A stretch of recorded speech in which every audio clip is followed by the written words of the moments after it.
Hello everybody, good morning, good afternoon, good evening. Welcome to VascAgeNet Webinar 4. My name is Dr. Rachel Climby and I'm the lead of Working Group 5 within the European Cost Action VascAgeNet. So VascAgeNet is a network of researchers from Europe, the US and Australia who are all working together to refine, harmonise and promote the use of vascular ageing measures in order to improve clinical practice and reduce the burden of cardiovascular disease globally. So before we get started today, I just would like to run over a few housekeeping points. So firstly, your microphone should be muted. If it's not, please make sure that it is now. Secondly, there'll be 20 minutes at the end of the webinar for you to ask questions. If you would like to ask a question, you can either click on the raise hand icon and I can unmute you so that you can ask your question, or you can post your question in the chat and I can ask it for you. This webinar is being live streamed on YouTube and will be recorded and shared on our website following the webinar. Finally, we'll not be able to assist with any technical difficulties that arise throughout the webinar. So it is my great pleasure to introduce our speaker for today, Professor Peter Nilsson. Professor Nilsson is a Professor of Clinical Cardiovascular Research at Lund University in Sweden. He has extensive experience leading large-scale population-based screening studies, focusing on cardiovascular disease and type 2 diabetes, and is an expert in early vascular ageing. His other fields of interest include gene-environment interactions behind the development of obesity and type 2 diabetes, and early life programming of adult disease. So welcome, Professor Nilsson, and thank you very much for delivering this webinar. I'll ask you to now please share your screen and your slides and to take it away. Thank you very much, Rachel. It's a pleasure to attend this seminar, and I will try to keep on time, maybe somewhat around 40 minutes. You see the title of my presentation is here. Why do some people display early vascular aging and how can I modify my vascular age? I try to be Sorry, just to interrupt. Your screen is not on full screen. If you would like to put it on full screen. Okay, like this? Yes, down the bottom. Okay, we continue on that. And the full screen on my slide, I click here. Okay? Yep, thank you very much. Okay. So I will address this issue, and as you told, I'm a professor of clinical cardiovascular research at the Lund University. I'm also a adjunct professor at the Southern Denmark University in Odense, Denmark. I've been working on vascular aging for a number of years now, also together with my colleagues all across Europe, but especially in Paris, Professor Stéphane Laurent, Professor Pierre Boutterie, Rosa Marie Bruno and other colleagues. So I will try to be updated, and I will also be happy to share my slides with you. If anybody is interested to have my slides, you can send me an email or contact Rachel. So basically, I'm interested in aging. We all undergo aging, as illustrated by these cartoons from folklore, Swedish art. The problem is that some people have unsuccessful aging as compared to other people having successful aging, and what affects the body in general and biology in general will of course also affect the vascular system. Already back in 1996, I presented a medical hypothesis related to premature aging in general. And then I moved on to the aging of the cardiovascular system, especially of large elastic arteries. And that was the background for introducing the concept of early vascular aging way back in 2008 in two papers, one of them together with my colleagues from France and Spain. This slide, you see what is very familiar to you. Two processes, arteriosclerosis to the left, atherosclerosis to the right. And as you know, the arteriosclerosis starts in the media of the arterial wall of large elastic arteries, but also other layers are involved. And many people think that this starts very early in life, and this is why I have an interest also in the early life programming of arterial stiffness and vascular aging. Of course, atherosclerosis is very proximal to the cardiovascular event itself, but observational studies have indicated that both arteriosclerosis and atherosclerosis can independently predict cardiovascular outcomes. And in my view, these two processes, one starting in the media, the other in the intima, will be more or less intertwined later on in life, and together synergistically influence the cardiovascular risk. But for decades, people have been interested mostly in atherosclerosis. During the last 15 years or so, more towards arteriosclerosis. We know from many studies that there is an age relation with the pulse wave velocity, the measure of arterial stiffness, especially in the aorta. As you can see on this slide, this is especially pronounced in the thoracic part of the aorta that will stiffen typically with age.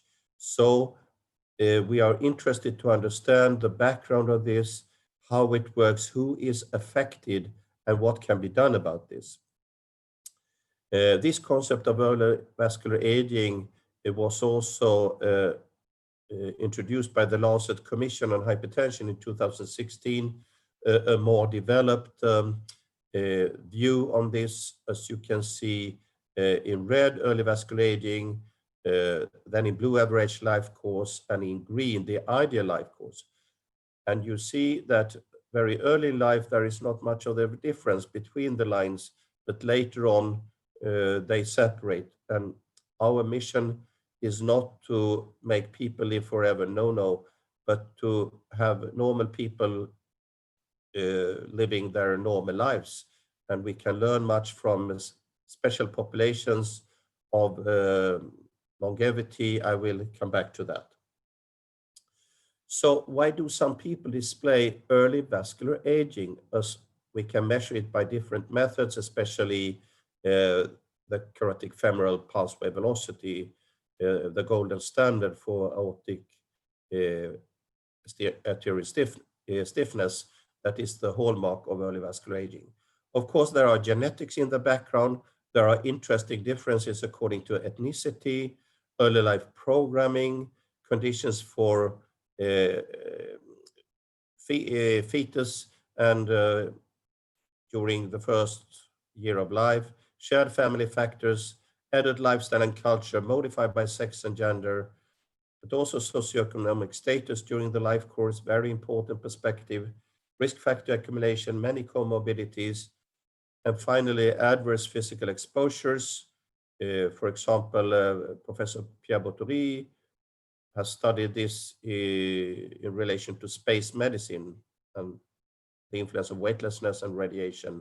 Certain drugs that are anti-angiogenic that could also impact on arterial stiffness. So there are many reasons or factors in the background to influence the development of early vascular aging. On this slide, you see in black to the left, the black line, this is Hutchinson-Gilford Progeria Syndrome, a very rare condition, a genetic condition affecting perhaps 1 in a million. It's a true progeric syndrome with early, very premature aging. Children are affected at the age of 10. They die as old men and women at the age of 15, 16, pure genetic model. There are also other pure models. However, there are also people enjoying very long lives. This is the French lady Jean Calment living 122 years. So some people are lucky to have a long life. Maybe protective genes or protective lifestyle could add to this, but also random effects could influence such a long lifespan. Then we have some clinical conditions like patients with chronic kidney disease.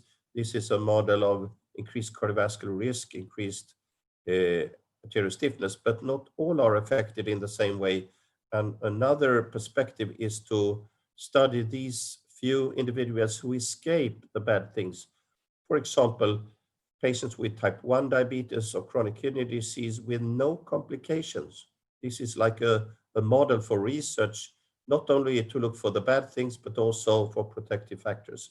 Finally, in the right corner, you see the naked mole rat. I will not go into the details, but this is an animal model of prolonged life and many protective factors to be more studied. In Malmö, Sweden, we have different cohorts. And just to show you one slide from our genetic studies related to arterial stiffness, carotid femoral pulse wave velocity, we have analyzed different genetic risk scores for arterial stiffness. And I want you to focus on the genetic risk score for fasting glucose in the non-diabetic population. This means that hyperglycemia is a trait, a biological trait with a causal relationship to arterial stiffness in the non-diabetic population. And building on that, we know that improved lifestyle, even some drugs could lower hyperglycemia, and that will bring us some opportunities to influence arterial stiffness. We have also collected data on family history from the Malmö diet cancer cohort. And here you can see in red, people reporting a positive family history of cardiovascular disease, men and women, as well as a positive family history of type 2 diabetes. So there must be a familiar clustering of vascular aging, arterial stiffness with this background that is not only influenced by genetics, but also by shared family factors like shared lifestyle or other family-related factors. Ethnicity should be taken into account because there might be interesting differences, not only in biology, but also in lifestyle, social circumstances, etc., to influence what we see on this slide from a very recent review by Alta Skytte, the president of the International Society of Hypertension, and many co-workers, to show you that in African-American women and men, the age-related increase of pulse wave velocity vascular aging is more pronounced as compared to European-American women and men. So there must be something linked to ethnicity that should be better studied to understand the rate of aging of the cardiovascular system and how it's influenced.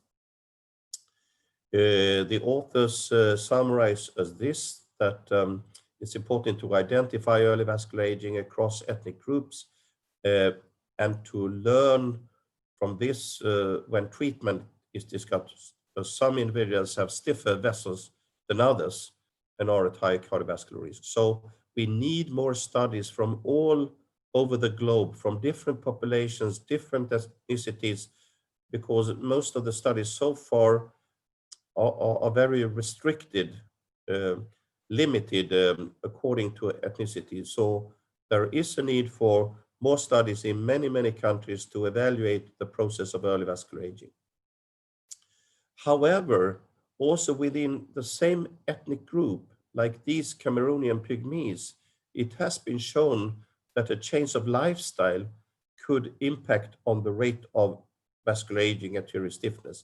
For example, here you see that some of these traditional pygmies, they do not increase the pulse wave velocity related to aging, but this is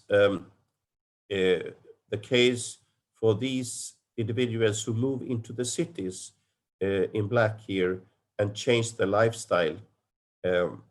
Also, the Bantu farmers adapting a change of lifestyle will show this age-related increase in pulse wave velocity. So it's not only a matter of ethnicity itself, it's the interaction between ethnicity and lifestyle factors, social factors that matters for this development. This is a slide from Spain, from an ongoing study, early vascular aging study in Spain, with a group of researchers interested to know more about lifestyle in relation to EVA. So you can see that people reporting more sedentary time, less physical activity per week, they have increased risk of EVA. The same is true for some other risk markers like increased triglycerides, abdominal obesity, HOMA, insulin resistance, a mark of insulin resistance, and uric acid. So in the population, we see a picture that poor lifestyle is associated with increased risk of EVA.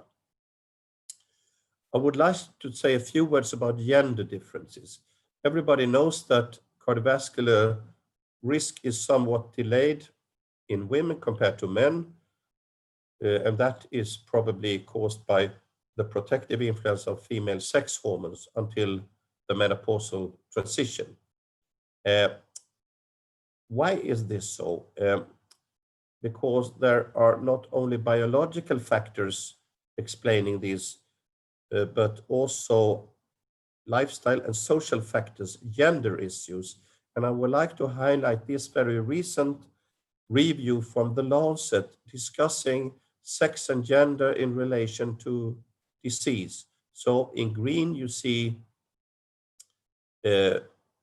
illustrated biological sex, but in purple, you see gender constructs. And living men and women are influenced, of course, by their biology, but also to a very large extent by these gender constructs. And future studies have to address both, I think. We must know more about biological traits, of course, to tailor the right therapy to the right individual, but we also need to know more about the gender aspects, because compliance, for example, of the treatment is influenced by gender aspects. So this is why this is very important, and I encourage you to study these aspects more, also in relation to EVA. Now comes my favorite topic here, the early life programming. And I guess you know rather well that low birth weight in relation to gestational age is a risk marker of future cardiovascular disease and type 2 diabetes. This is especially relevant for small babies growing large, so-called catch-up growth, visible during the first few years of life. So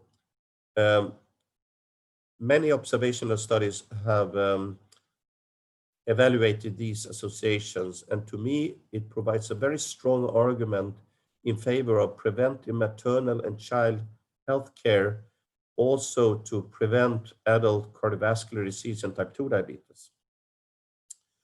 This is the definition of programming, not only restricted to in utero or early life, but there might also be other time windows, for example, around puberty, that could be of importance for programming of organ function and thereby adult cardiovascular risk. A schematic view here on the relationship between early life factors to the left and the short-term and long-term consequences. So that could be short-term influences on vascular function and structure, even on nephron number and metabolic programming. But in the long run, this could relate to also vascular aging. But is this an influence of nature or nurture? This is a very important scientific question, because there are research believing in the fact that genetics could explain most of it. They argue that maternal genes for hypertension will increase the risk of hypertension in their offspring, but also as a side effect will lower the birth weight of the offspring. So whether low birth weight or restricted fetal growth is influenced by genes or by environmental factors or some interaction is still something we don't know exactly, but we should try to investigate this more in detail. From Malmö, Sweden, one of the first studies came in the British Medical Journal in 1988. This Dr. Genser, he analyzed the association between fetal growth and blood pressure at the age of 18 in young men undergoing military conscript testing. The same year, in British Medical Journal, the famous David Barker published similar data from the UK, similar observations that low birth weight, early life factors could impact on a risk of increased blood pressure in later life.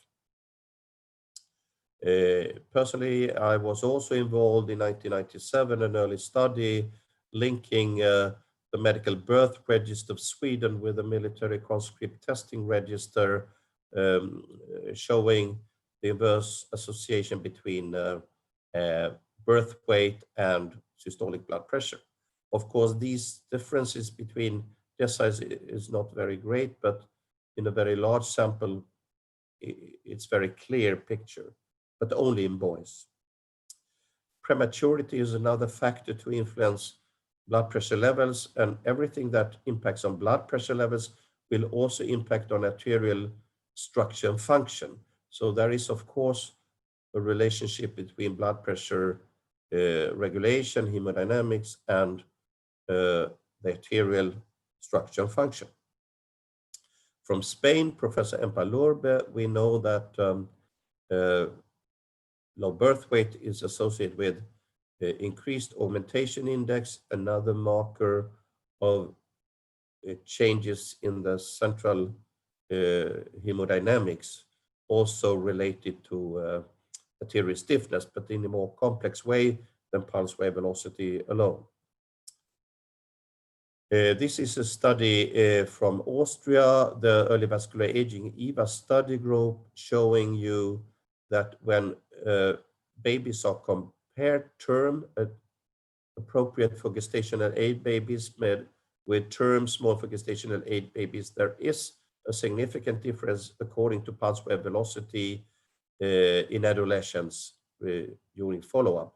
So there must be a factor during early life that is of importance for programming, not only of blood pressure regulation, but also for arterial structure and function, as illustrated here by differences in pulse wave velocity.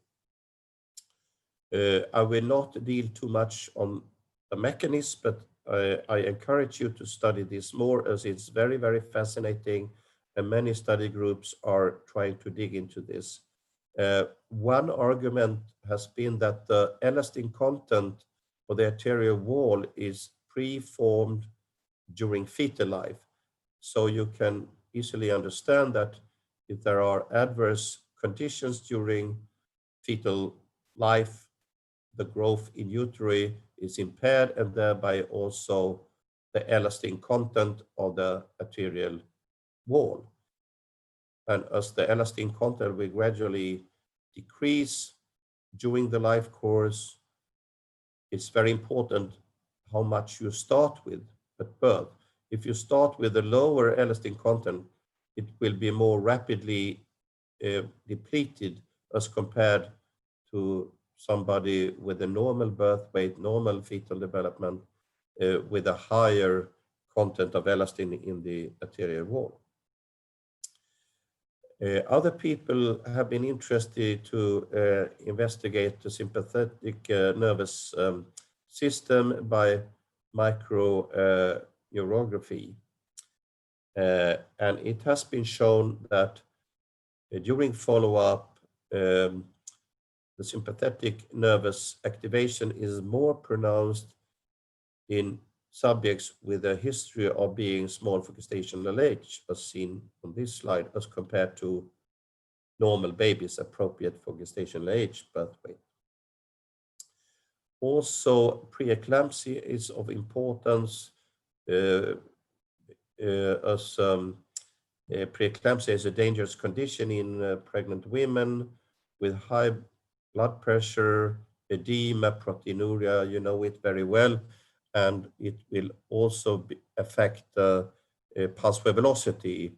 That could be a factor harming these women in later life, also their children. So based on this systematic review and meta-analysis, the pulse wave velocity is its highest during the second trimester.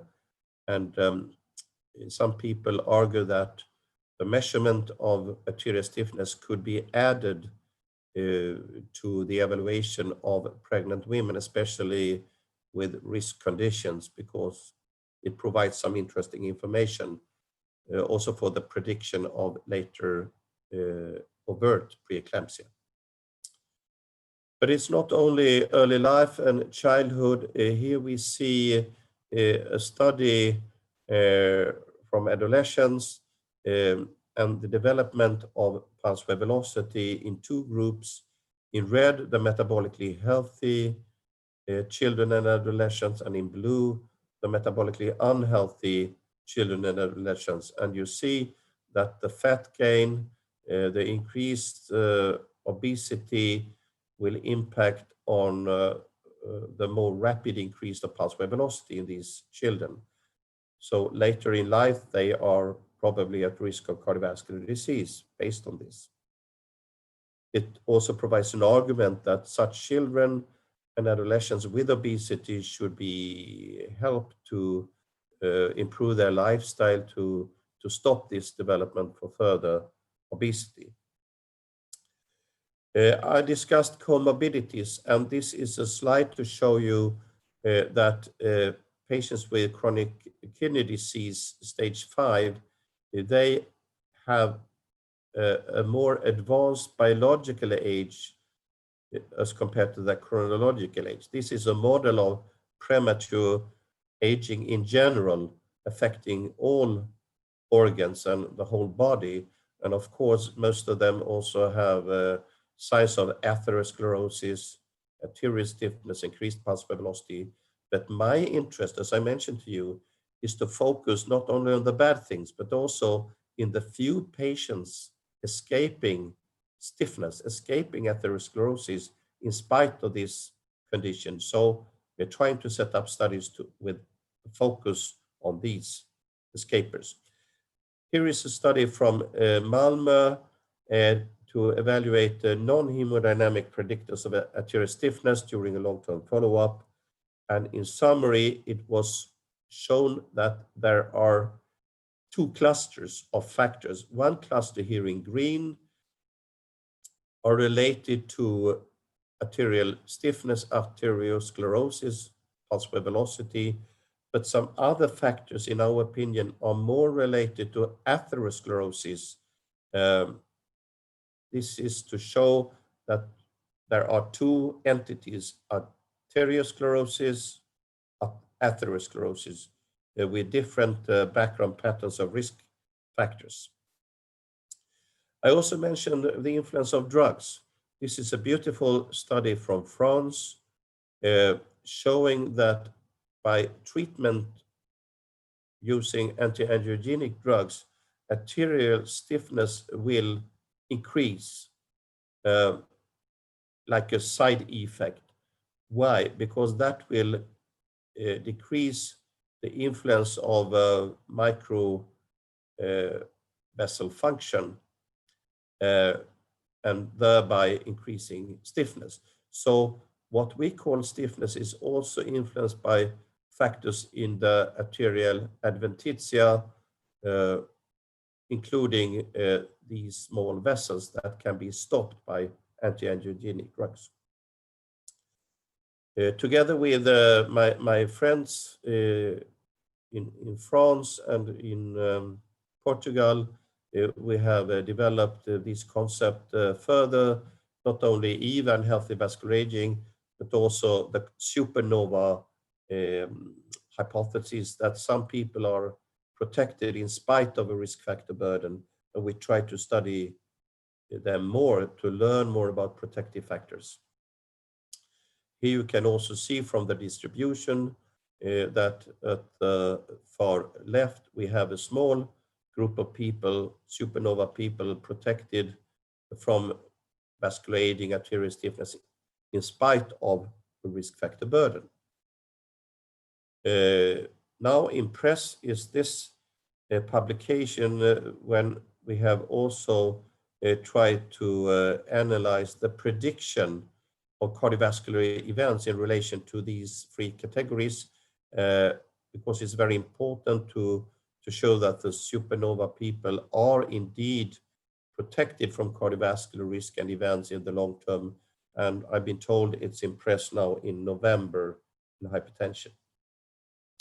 So what can I do about vascular aging? Genetics, no, we cannot change them. Shared family factors, yes, like lifestyle or other conditions in the families. Geographical factors, we could learn from healthy populations. Early life programming, this is an argument in favor of preventive maternal and child health. But I also want you to think about so-called upstream factors versus downstream factors. The downstream factors are focused on the individual, your lifestyle, your risk factor control, stress reduction, the drugs you are exposed to. But upstream factors are more related to society, social conditions on a structural level. And these factors are also very great importance to understand why people age so differently. I mentioned longevity populations, and there is a small island in Greece, Ikaria, where people have been studying the pulse wave velocity in these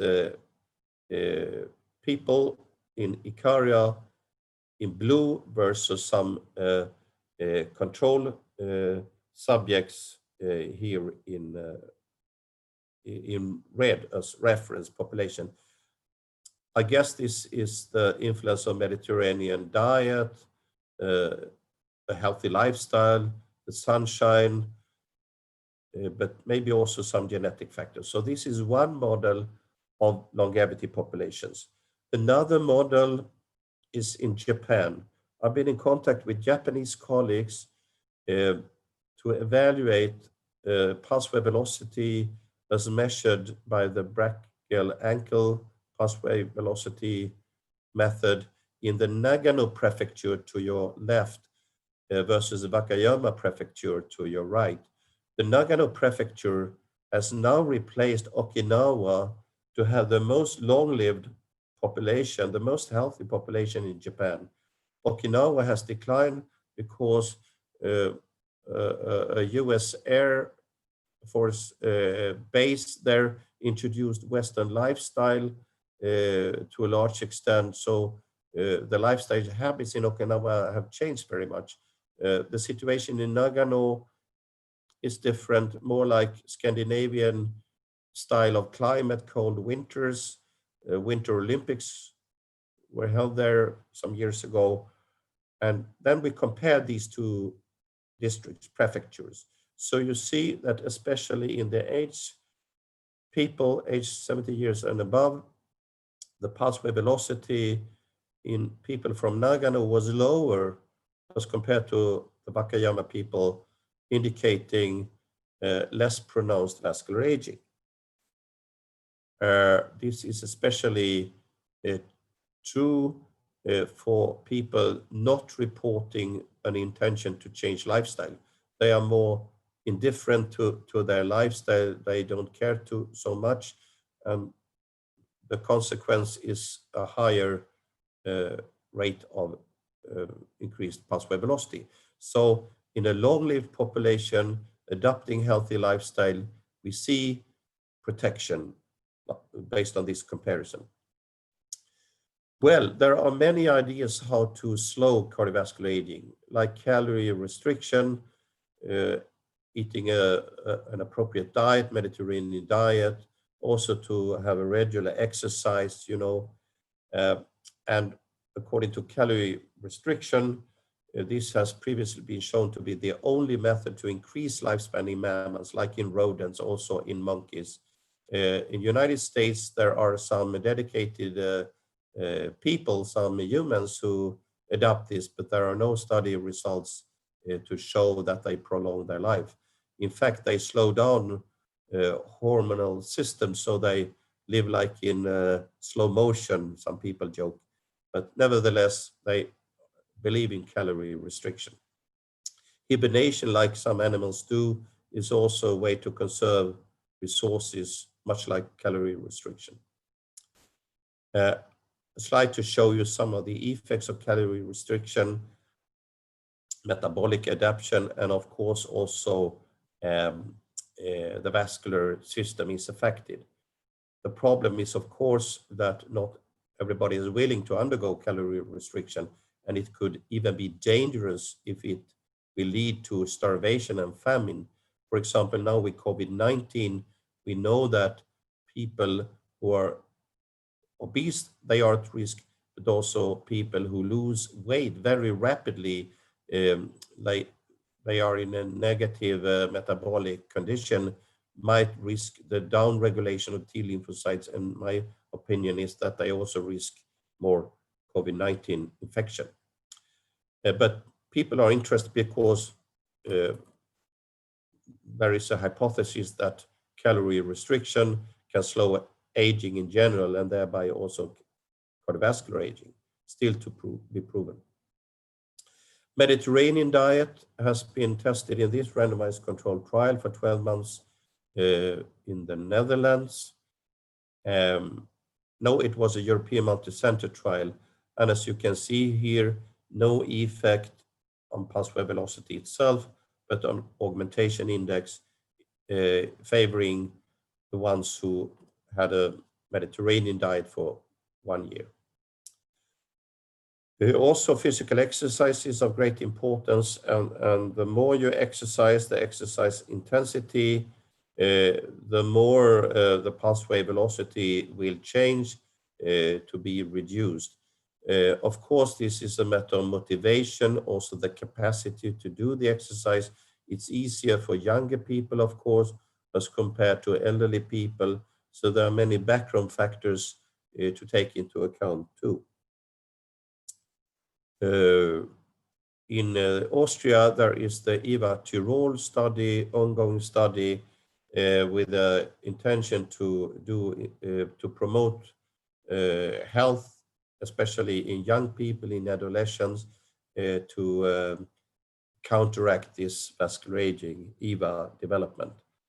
I think it's very interesting, and we should keep an eye on this study to learn more about the outcome. Here you see a conventional slide representing healthy and unhealthy lifestyle. But in the background, you should also consider that people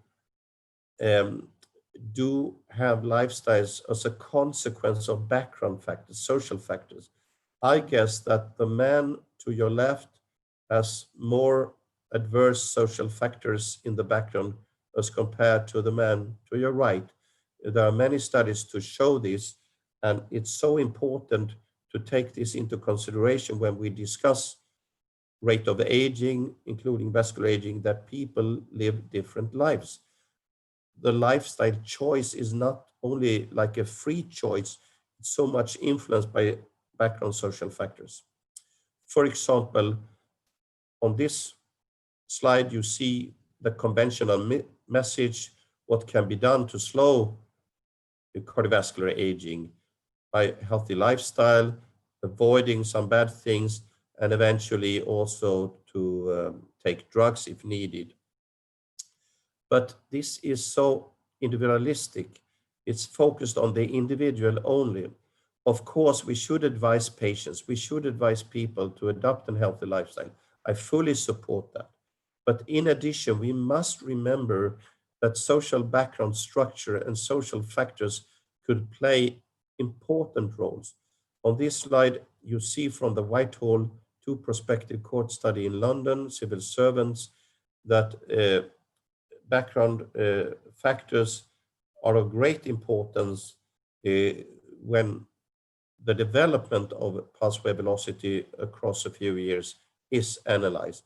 So the household income has a very great importance to understand this development, and also the other factors shown here. Here is a study from Finland on pulse wave velocity development in relation to socioeconomic status, not only in childhood, but also in adult life. So in group 1, you see people with a low socioeconomic status in childhood, but also in adulthood. And for the other groups, you can read down yourself. So the worst condition here, socially speaking, is to have adverse social factors both in childhood and in adult life. These social factors are, of course, mediated by biological changes and by lifestyle and many unknown factors, but we cannot understand EVA, we cannot understand cardiovascular aging only by analyzing biological factors in the individual, because these social factors are acting on another level of understanding. So we must apply a multi-level approach for analyzing these things. So here you see the conventional message for the individual aiming for prevention of EVA: non-smoking, regular physical activity, normal sleep, Mediterranean diet, check your blood pressure, and control of risk factors. Yes. However, this is more like a personal thinking. I think after long life as a physician and a researcher, we should also convey this message, not only to patients, but also to ourselves and to our friends, that we should accept ourselves and our own aging. We should enjoy the only life we have on earth without too many worries. Of course, sometimes we have to worry about real things, we should do, but not to get stuck in the worries. And this is a difficult thing, a philosophical thing, that people who only focus on themselves, their own health, their own arteries, their own heart, they get too narrow-minded.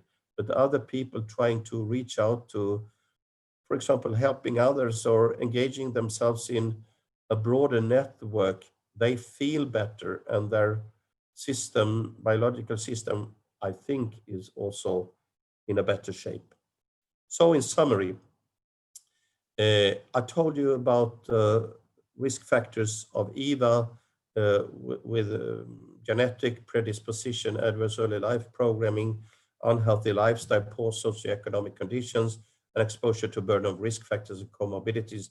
This can be studied in many epidemiological studies, but we should also focus on the people escaping all these bad things in spite of risk factor burden, the supernova people or people from longevity populations.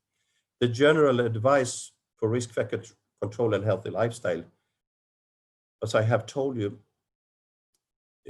this message has shortcomings because a very narrow focus on middle-aged people and individualistic prevention.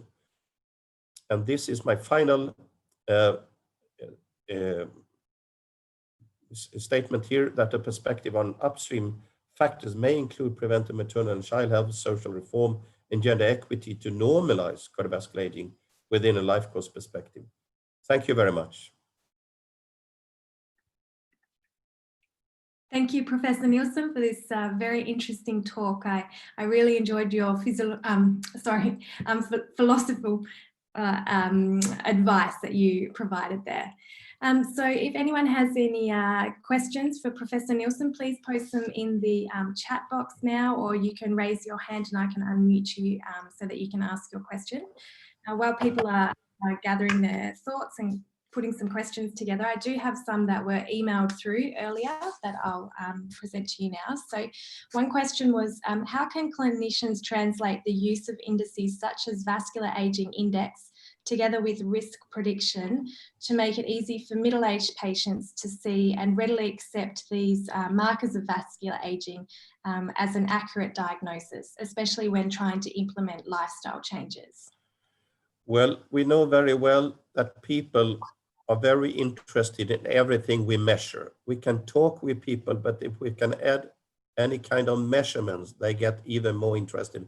People are just fascinated by technical measurements. I'm skeptical to tell people something based only on one measurement. Ideally, you should have repeated measurement to avoid bias. That could be technical errors or changes from day to day, etc. But I think that the time is now more positive to include measures of arterial stiffness, vascular aging, not only as such, but as a way to attract the interest, not only of patients, but also of physicians and nurses and staff, because these health professionals are more willing to provide prevention if we can tell them a story. This is like storytelling. EVA is a story. And if you have a good story, people listen up even better. And within this story, you can measure that and that and that. Okay, great. Another question that was emailed. In your opinion, how should we combine best the molecular, functional and structural parameters into one unified measure of vascular age? Well, this is a Nobel Prize question. I think we are doing better and better. Some of us are interested in molecular science. Some are interested in the opposite, like population-based cohort studies. But we must learn from each other. And I think so far, the carotid femoral pulse wave velocity is a good measure. We can also measure, of course, brachial ankle pulse wave velocity. There are other ways to do that, but it should be combined with, of course, other kind of information like family history, personal lifestyle, many background factors. I'm very skeptical just to pick only one thing and to act on that as a physician. But I can use one thing, stiffness, as a key to open up the door to the patient or to my colleagues to increase their interest. Because if people are motivated, they will do much better. This is the same for physicians as patients. So I hope in the future we will have a more integrated approach to do this research. But for the moment, I think that different measures of pulse wave velocity is the best we can get as a useful risk marker. And I've got a question for you. So I'm wondering about the most opportune time to start intervening when we believe that, or to prevent EVA, I guess. So should we be intervening in... Most physicians like myself, they meet patients, middle-aged patients with a number of risk factors like metabolic syndrome or other adverse conditions. They try to convey the traditional healthy lifestyle message. They often fail. Why do they fail? It's too late. And many of these background social factors will stop people from listening, will decrease the motivation. So, of course, this is a very strong argument to focus on children, on adolescents, but even more to focus on pregnant women. And the new idea is not only to focus on pregnancy itself, but also what is called preconception health. Preconception health is extremely important because women will not know that they are pregnant until like 4, 5, 6, 7 weeks into pregnancy. And then they take a pregnancy test. Oh, I'm pregnant. And then they stop smoking and drinking alcohol. So a good advice for young people, this also affects young men willing to be fathers is to improve the lifestyle already before pregnancy, to avoid detrimental, harmful effects by epigenetic imprinting of smoking, for example. So early life focus is my idea. And added to that, I think it's appropriate to ask for family history. Family history brings us some interesting information. But some people, they don't know very much. So when I ask them as a physician, tell me about your family history of cardiovascular disease or type 2 diabetes. Oh, I don't know so much. Then I ask them, please go and ask your parents, your relatives, and come back to me for the next visit. Tell me more about your family history, because I think it's such an important tool to find the appropriate target population. Because if there is a very substantial positive family history of these things, you could expect arterial stiffness, you could expect vascular aging early on, and then you can use this positive family history as a motivational tool, because people are a bit afraid. So if they know something is going on in their families, they will listen even more to you. So early life focus plus family history. Okay, great. So we've got a few questions that have come through from the audience. So one that is just related to the previous question, how do you think countries or societies that are being influenced by Western lifestyles should act to avoid or diminish the onset of early vascular aging? Well, I don't think that you can eradicate Western lifestyle when it has been once introduced. You cannot take it away unless there is a financial recession or a war or some disasters. We don't want that. But you can add something. You can, for example, city planning, you can have more parks, more areas for physical activity. You can promote healthy eating by playing with taxes. Healthy food should be cheap. Nowadays is rather expensive, fruits and vegetables in some countries, and the harmful things should be expensive, like cigarettes. Yes. So another question, is vascular remodeling, does this occur in patients with low birth weight? Well, you should understand that low birth weight could be the consequence of prematurity, or it could be the consequence of small for gestational age, even in term babies. These are two different things. In prematurity, we know very well that the vascular tree is underdeveloped, less capillaries, less sprouting, and less elastin. In small for gestational babies, we see about the same, but there could be also some other hallmarks. We still have to analyze this much more. And of course, also to do it separately in boys and girls. But there is no exact answer at the moment. Yeah. Okay, great. Another question, in your opinion, which is better, more exercise or less calories? Oh, I think that normal people should have normal lives, and it's better to include some exercise like being non-sedentary, taking your bicycle, taking the stairs, walking extra, than to do the more intensive exercise. Some young people can do that, and some motivated people can continue on that. But to eat less is very hard for normal people. I think we should not focus on the low calorie concept as such, but on a balanced diet with adequate calorie intake for the exercise we do. However, there is also an argument for the so-called 5+2 concept, eating what you want more or less and try to reduce for 2 days. A variant of this is to avoid eating after 6 or 7 in the evening and have your breakfast at 7, because then you have like 12 hours of fasting. I think this is also good for the body. But I think it's too difficult to tell people that you should starve. I don't believe in that.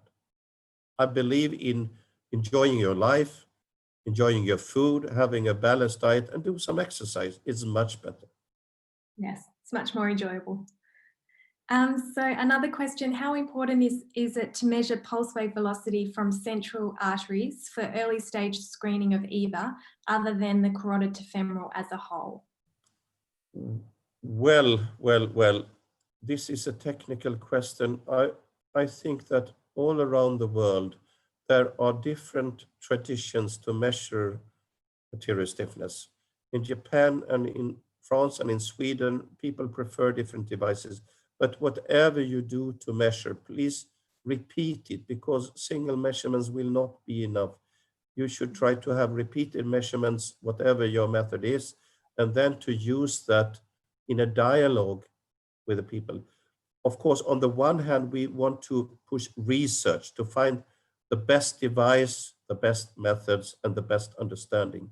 But on the other hand, we have to find simple, reasonable solutions for the clinical setting, and to use whatever we can to promote motivation and a dialogue with the patient, like the storytelling, plus some measurements. Okay, another related question. Because there is a complex relationship between arterial stiffness and blood pressure, is it necessary to distinguish between the two when understanding vascular aging? If so, what is the best way to do it through our measurement? Well, we know from some studies, for example, Framingham, that arterial stiffness at baseline will predict hypertension later on. So there is something independent from blood pressure with arterial stiffness, independent component. But we also know for sure that there is interplay all the time between hemodynamics, blood pressure regulation, hypertension, and arterial stiffness, vascular aging. I think that, for example, in Spain, Empalube, she's doing a lot of studies in children and adolescents applying 24-hour ambulatory blood pressure recordings, plus measurement of central hemodynamics. So in research, we can do this, but in clinical practice, I think we cannot do everything to everybody. But if we invite young people, children, adolescents from risk families, this is also ethically correct. It will be much welcome. So my idea is not to reach out for everybody, but to start somewhere. And I believe starting with offspring of families at high risk is the best way. Okay, great. So we've got one last question here for you. So could we predict someone's biological age from vascular age, and how does this compare to other organs' age? Yes, this is a difficult question. Do all organs age the same way? It's not certain, but we think there is reason to believe that vascular aging, arterial stiffness will reflect aging also in other organs, more or less, but there might be exceptions. For example, we have patients with kidney transplantation, and then it can be studied how this healthy kidney will undergo aging in relation to other organs. So there are models to study this, but I think that for the moment we have different measures of aging, like gray hair or wrinkles or arterial stiffness or poor lung function, but we do not have a perfect measurement of biological clock aging. People had hoped for telomeres, but this is also quite complicated. Mm-hmm. Okay, great. I've seen a couple more questions pop in, but in the interest of time, we might just end the webinar there. So thank you very much, Peter, for this really great. One last word. As I told you, if you want my slides, I can provide you with a PDF of my slides. I also welcome additional questions sent to me via email or to Rachel, you can forward to me. Thank you, friends, and good luck now with VascAgeNet. It's so fascinating that the young people will take over and you will solve so many problems that I haven't been able to solve. So good luck for the future. Bye-bye. Thank you very much, and have a good rest of your day, everybody. Thank you. Bye.